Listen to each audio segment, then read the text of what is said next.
guys, at another unboxing tayo. So ito sa TikTok shop po, dito in order. Ito talaga yung trust ano ko yung TikTok shop. So ito. Tingnan natin. Okay. So ayun.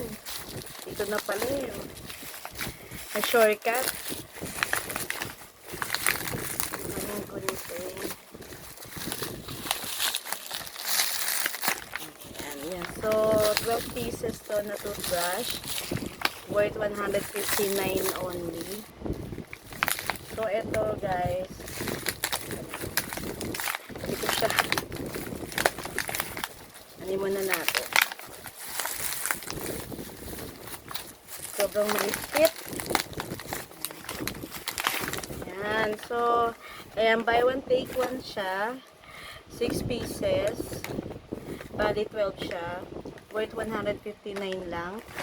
So, first time kong bumili ng toothbrush sa TikTok shop. So, try natin kasi magaganda naman yung review, yung feedback sa toothbrush.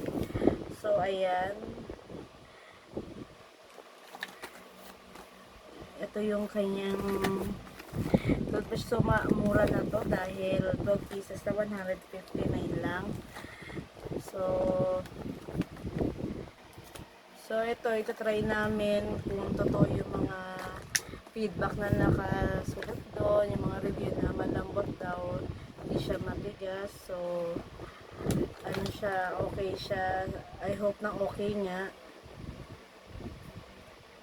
So, nakalagay dito, to better protect teeth, replace the toothbrush every 2 months.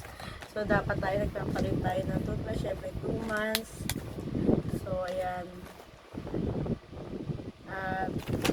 Yun lang guys. At ito talaga yung apps na pinagkakatiwala ko yung TikTok shop. So, hindi naman ako nabili sa mga nabili ko. Kung ano yung in-order ko, yung talaga yung dumarating. So, I hope this mga toothbrush na is okay din.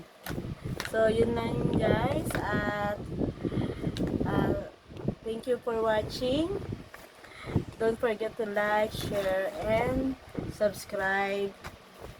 God bless everyone.